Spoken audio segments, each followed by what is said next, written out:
Hello दोस्तों, यथार्थ Hindi education classes में आप सभी का स्वागत है। आज की क्लास में हम हिंदी भाषा से संबंधित महत्वपूर्ण प्रश्न पढ़ेंगे कि इसका उद्भव और विकास किस प्रकार हुआ।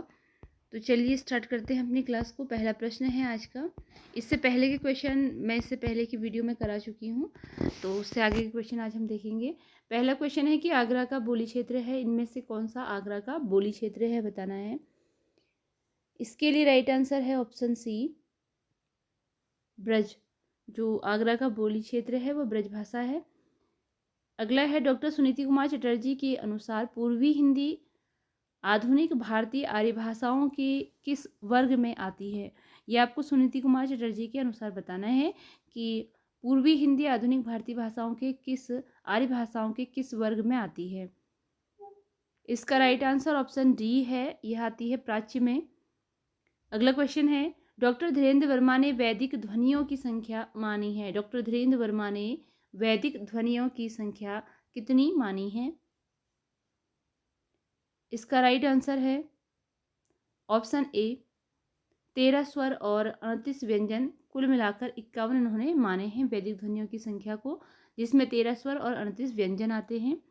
अगला है निम्नलिखित रचनाओं को उनकी भाषा के साथ सुमेलित कीजिए। ये रचनाएं हैं, उनको उनकी भाषा के साथ सुमेलित करना है कि कौन सी रचना किस भाषा में हुई है। इसका राइट आंसर ऑप्शन डी है। ऑप्शन डी इसका राइट आंसर है। तो ए के लिए कवितावली, इसकी भाषा ब्रजभाषा में है, ब्रजभाषा है इसकी। पृथ्वीराज रासो पिंगल भाषा में है। वर्वे नई का भेद, यह अवधी भाषा की रचना है। और अमीर खुसरो की जो मुकर्रियाँ हैं, यह खड़ी बोली की भाषा में रचित है। अगला क्वेश्चन है सिंधी भाषा का विकास अपभ्रंश की किस बोली से माना जाता है। सिंधी भाषा का विकास अपभ्रंश की किस बोली से माना जाता है। राइट आंसर है ऑप्शन ए, ब्राचड़ से माना जाता है सिंधी भाषा का विकास, ब्राचड़ अपभ्रंश से।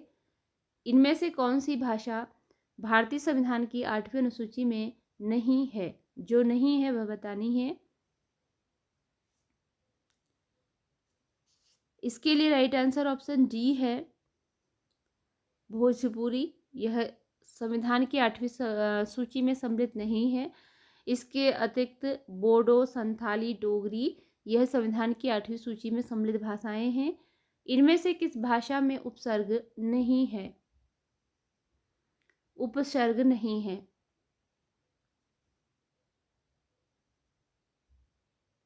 राइट आंसर है ऑप्शन बी, अपराध।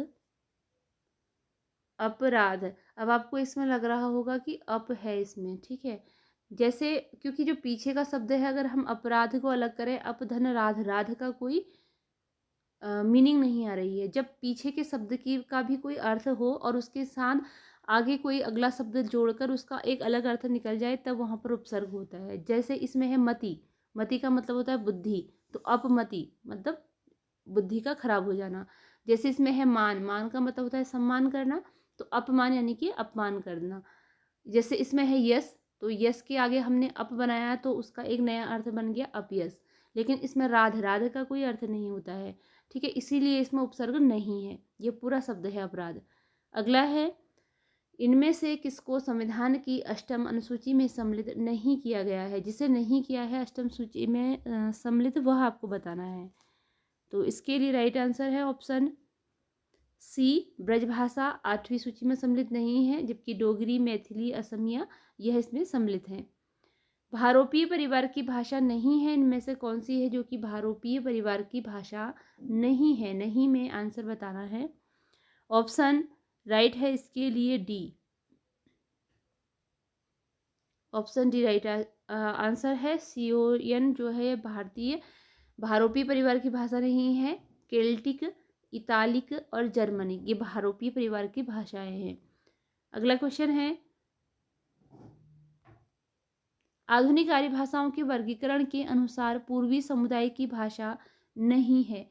तो जो आधुनिक आर्य भाषाओं का वर्गीकरण किया गया है, उसके आधार पर पूर्वी समुदाय में कुछ भाषाएं रखी गई हैं। इनमें से कौन सी भाषा है जो उसमें नहीं है।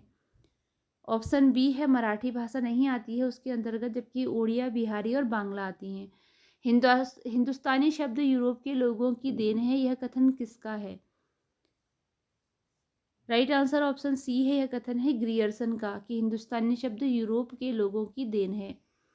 दोहा या दूहा किस भाषा का लोकप्रिय छंद है? दोहा या दूहा? इसके लिए राइट आंसर है ऑप्शन सी, अपभ्रंश का छंद है यह, दोहा या दूहा। पश्चिमी हिंदी की दो बोलियों का सही युग्म है। पश्चिमी हिंदी की दो बोलियों का सही युग्म कौन सा है? राइट आंसर है इसके लिए ऑप्शन डी, खड़ी बोली और बुंदेली पश्चिमी हिंदी के अंतर्गत आती हैं। खड़ी बोली और बुंदेली। अर्धमागधी अपभ्रंश से विकसित बोली है। अर्धमागधी अपभ्रंश से विकसित बोली है। राइट आंसर है इसके लिए ऑप्शन बी, बघेली। अर्धमागधी अपभ्रंश से विकसित बोली है Bagheli. Option B right answer है। निम्नलिखित में से किस भाषा को संविधान की अष्टम सूची में सम्मिलित नहीं किया गया है? जिससे सम्मिलित नहीं किया गया है, इसके लिए राइट आंसर ऑप्शन डी है, छत्तीसगढ़ी इसमें सम्मिलित नहीं है। डोगरी, मैथिली, मणिपुरी, संथाली, बोडो ये जो सारी हैं इसमें सम्मिलित हैं। इनमें से कौन सी बोली आकार बहुला है? इनमें से कौन सी बोली आकार बहुला है? इसके लिए राइट आंसर है इसके लिए ऑप्शन ए, जो खड़ी बोली है यह आकार बहुला बोली है, खड़ी बोली। अगला है कंठोष्ठ ध्वनि का उदाहरण है। इसका राइट आंसर ऑप्शन ए है, औ जो है कंठोष्ठ ध्वनि के अंतर्गत आता है। इनमें से कौन सी ध्वनि संयुक्त व्यंजन है? इनमें से कौन सी ध्वनि है जो कि संयुक्त व्यंजन है? राइट आंसर इसके लिए ऑप्शन ए है। ऑप्शन ए यह जो है संयुक्त व्यंजन है। अगला क्वेश्चन है, प्रयत्न के आधार पर ल किस प्रकार की ध्वनि है? प्रयत्न के आधार पर ल किस प्रकार की ध्वनि है? इसका राइट आंसर ऑप्शन ए है, यह पार्श्विक ध्वनि है। प्रयत्न के आधार पर पार्श्विक ध्वनि है। इनमें से कौन सा युग्म अघोष ध्वनि है? इनमें से कौन सा युग्म है जो अघोष ध्वनि के अंतर्गत आता है? ऑप्शन सी राइट आंसर है इसमें। प और फ यह अघोष ध्वनि है। निम्नलिखित में किस भाषा का विकास सौरसैनी अपभ्रंश से हुआ? राइट आंसर है ऑप्शन ए, गुजराती। इसका विकास सौरसैनी अपभ्रंश से हुआ है। ऑप्शन ए राइट आंसर है। अगला प्रश्न है,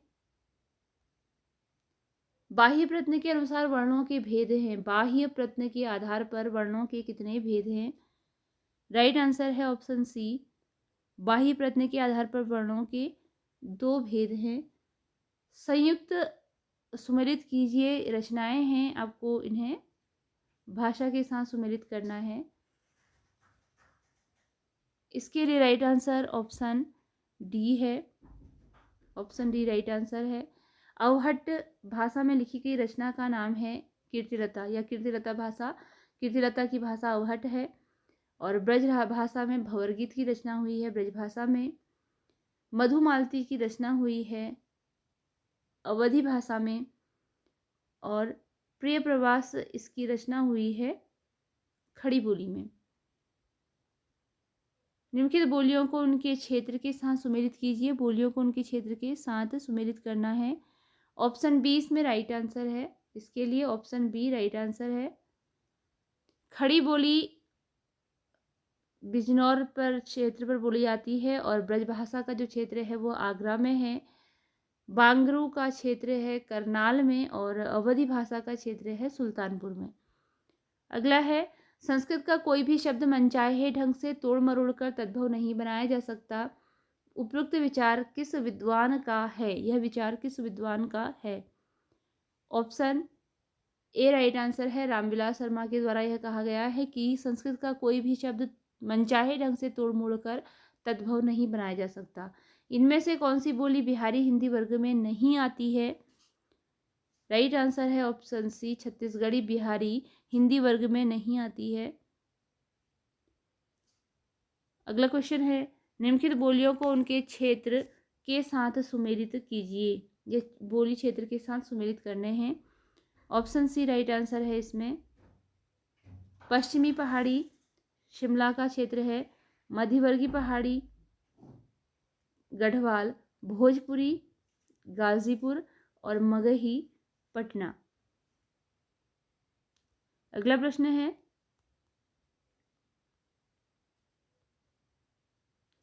हिंदी पर सामासिक संस्कृति के वहन का दायित्व संविधान के किस अनुच्छेद में निर्धारित है? इसका राइट आंसर ऑप्शन डी है, अनुच्छेद 351 में। निम्नलिखित में से कौन सी बोली राजस्थानी नहीं है? राइट आंसर है ऑप्शन बी, मडियाली, मेवाती मारवाड़ी और मेवाड़ी। यह राजस्थानी बोली हैं। निम्नलिखित में से कौन सी भाषा संविधान की 8वीं अनुसूची में है? जो 8वीं अनुसूची में है वो बतानी है। ऑप्शन ए इसमें है, नेपाली सम्मिलित है। तौलिया मूलतः किस भाषा का शब्द है? तौलिया मूलतः किस भाषा का शब्द है? यह पुर्तगाली भाषा का शब्द है, ऑप्शन सी। निम्नलिखित भाषाओं को विकास के उनके क्रम में व्यवस्थित कीजिए। भाषाओं को विकास के क्रम में व्यवस्थित करना है। ऑप्शन बी इसके लिए राइट आंसर है। पहले दूसरा आता है, पहली प्राकृत, फिर सौरसैनी, उसके बाद पूर्वी हिंदी और आता है फिर वर्तमान हिंदी। तारीख निम्नलिखित में से किस भाषा का मूल शब्द है? तारीख किस भाषा का मूल शब्द है? राइट आंसर है ऑप्शन बी, अरबी भाषा का मूल शब्द है तारीख। निम्नलिखित में से कौन सा शब्द यौगिक है, रूढ़ नहीं है? यौगिक है जो रूढ़ नहीं है। ऑप्शन ए इसके लिए राइट आंसर है। जो जलद है यह यौगिक शब्द है। यौगिक शब्द वो होते हैं जिनका एक अलग अर्थ बनता है, तो जलद का अर्थ होता है कमल, बाकी नाक, पर और कान यह रूढ़ शब्द हैं। निम्नलिखित में तालव्य वर्ण है, इनमें से कौन सा वर्ण है जो तालव्य है? ऑप्शन डी इसके लिए राइट आंसर है। तालव्य वर्ण के लिए पहला और चौथा यानी कि छ और ज, ये तालव्य वर्ण के अंतर्गत आते हैं। निम्नलिखित में से कौन सी भाषा आर्य भाषाओं के अंतर्गत नहीं आती है? कौन सी भाषा है जो आर्य भाषाओं के अंतर्गत नहीं आती है? ऑप्शन ए, अरबी भाषा आर्य भाषाओं के अंतर्गत नहीं आती है। निम्नलिखित में से कौन सी भाषा आर्य भाषाओं में शामिल नहीं है? राइट आंसर ऑप्शन सी है, तुर्की। अगला प्रश्न है, निम्नलिखित भाषाओं को विकास के उनके क्रम में व्यवस्थित कीजिए। राइट आंसर है इसके लिए ऑप्शन ए, विकास के सही क्रम में। राइट आंसर ऑप्शन ए है। पहले प्राचीन संस्कृत आती है, फिर आती है लौकिक संस्कृत, उसके बाद सौरसैनी और उसके बाद पश्चिमी हिंदी। निम्नलिखित बोली वर्गों को उन संबद्ध बोलियों के साथ सुमेलित कीजिए। राइट आंसर है इसमें ऑप्शन ए, राजस्थानी मालवी आती है राजस्थानी में। पश्चिमी हिंदी के अंतर्गत आती है कन्नौजी, पूर्वी हिंदी में आती है छत्तीसगढ़ी और बिहारी हिंदी में आती है भोजपुरी। राजभाषा आयोग 1955 के अनुसार निम्नलिखित सुझाव दिए गए हैं, इनमें से सही विकल्प का चयन करना है। 1955 में कौन से सही सुझाव दिए गए थे? राइट आंसर है इसके लिए ऑप्शन बी, पहला दूसरा और चौथा। अगला प्रश्न है,